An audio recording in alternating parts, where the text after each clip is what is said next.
Hello friends, नमस्कार. Skill in Marathi या आपल्या यूट्यूब चॅनेलमध्ये आपल्या सर्वांचं स्वागत आहे. या व्हिडिओमध्ये आपण जमीन मोजणीसाठी जमिनीचं आकारमान पाहण्यासाठी वापरलं जाणारं आर हे युनिट आहे त्याबद्दलची माहिती करून घेणार आहोत. आर म्हणजे काय? आर म्हणजे किती जमीन? आर ह्या युनिटचा वापर कशासाठी केला जातो? त्याचबरोबर आरचं फुटामध्ये स्क्वेअर मीटरमध्ये कसं रूपांतर केलं जातं? अशा बऱ्याच टॉपिकबद्दलची माहिती या व्हिडिओमध्ये आपण करून घेऊयात. आता सर्वात पहिला प्रश्न आहे, आर म्हणजे काय? तर आर हे जमीन मोजणीसाठी वापरलं म्हणजे जमिनीचं क्षेत्र, जमिनीचा एरिया मोजण्यासाठी वापरलं जाणारं एक युनिट आहे, एकक आहे. जसं गुंठा, एकर, हेक्टर, चौरस मीटर, चौरस फूट हे युनिट वापरले जातात. त्याच प्रकारचं आर हे युनिट आहे, एकक आहे. आता आर म्हणजे किती जमीन?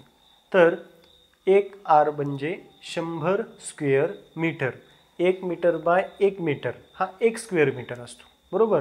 1 मीटर लांबी आणि 1 मीटर रुंदी अशी जागा असते, ती 1 स्क्वेअर मीटरची असते. असे 100 स्क्वेअर मीटर जेव्हा होतात तेव्हा त्याचा एक आर तयार होतो. एक आर बरोबर 100 स्क्वेअर मीटर किंवा 100 चौरस मीटर. जर तुम्हाला स्क्वेअर फुटामध्ये पाहिजे असेल तर एक आर बरोबर 1076.40 स्क्वेअर फूट. तुम्हाला आरचं स्क्वेअर फुटामध्ये कन्वर्ट करायचं असेल तर जेवढे आर आहेत त्याला गुणिले 1076.40 करायचं, आपल्याला स्क्वेअर फुटामध्ये उत्तर मिळून जातं. आर म्हणजे काय तुम्हाला समजलं असेल. जमीन मोजणीसाठी वापरलं जाणारं, जमिनीचं क्षेत्र मोजण्यासाठी वापरलं जाणारं एक युनिट आहे, एकक आहे.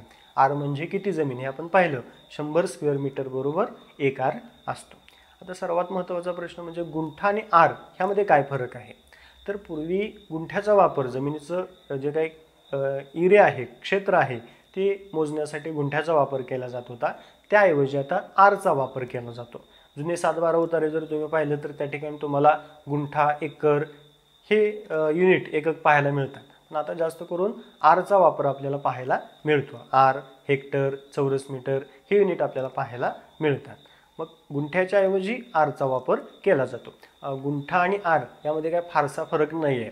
एक गुंठा म्हणजे 1089 स्क्वेअर फूट आणि एक आर म्हणजेच 1076.40 स्क्वेअर फूट. म्हणजे जवळजवळ 76, 86, 10, 86 आणि 13 म्हणजे जवळजवळ 12.5 स्क्वेअर फुटाचा फरक पडतो. आपण कॅल्क्युलेशन करून बघूया.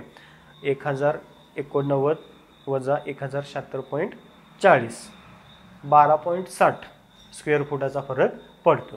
म्हणजे आर आणि गुंठा यामध्ये फारसा काय फरक नाही, 12.60 स्क्वेअर फुटाचा फरक आहे. आता जास्त करून कागदपत्रामध्ये आरचा वापर केला जातो, गुंठ्याचा वापर केला जात नाही.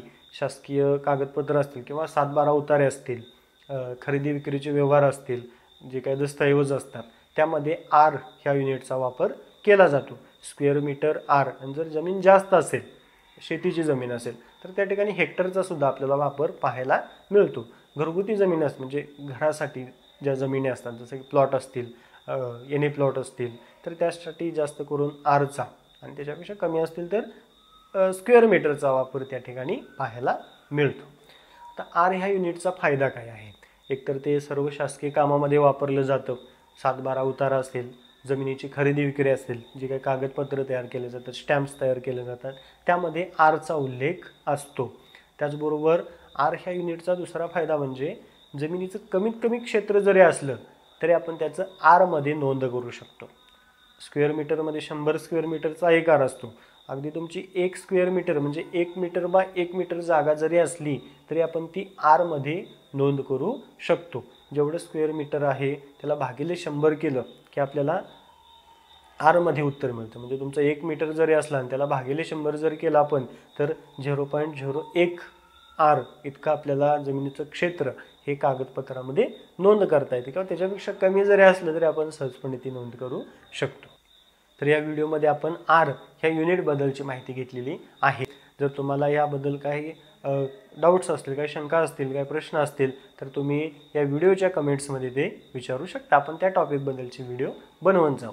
तर या प्रकारचे व्यवहार उपयोगी, आपल्याला फायदेशीर ठरेल अशा प्रकारची माहिती आपल्या मराठी भाषेमधून पाहण्यासाठी स्किल इन मराठी हे आपलं यूट्यूब चॅनल सबस्क्राईब करा आणि त्याचबरोबर बेल आयकॉन प्रेस करा, जेणेकरून या प्रकारचे व्हिडिओ आपण बनवलेत की त्याचं नोटिफिकेशन्स तुम्हाला येत जातील. आणि त्याचबरोबर skillinmarathi.com ही आपली वेबसाईट आहे, त्यावरती सुद्धा ही माहिती नोट्स स्वरूपात लिखित स्वरूपात असते. तिथे जाऊन तुम्ही ही माहिती पाहू शकता. आपल्या वेबसाईटची लिंक या व्हिडिओच्या डिस्क्रिप्शनमध्ये दिलेली आहे. स्किल इन मराठीला आपण जो काही वेळ दिलात, चांगला प्रतिसाद दिलात, त्याबद्दल आपल्या सर्वांचे मनापासून धन्यवाद.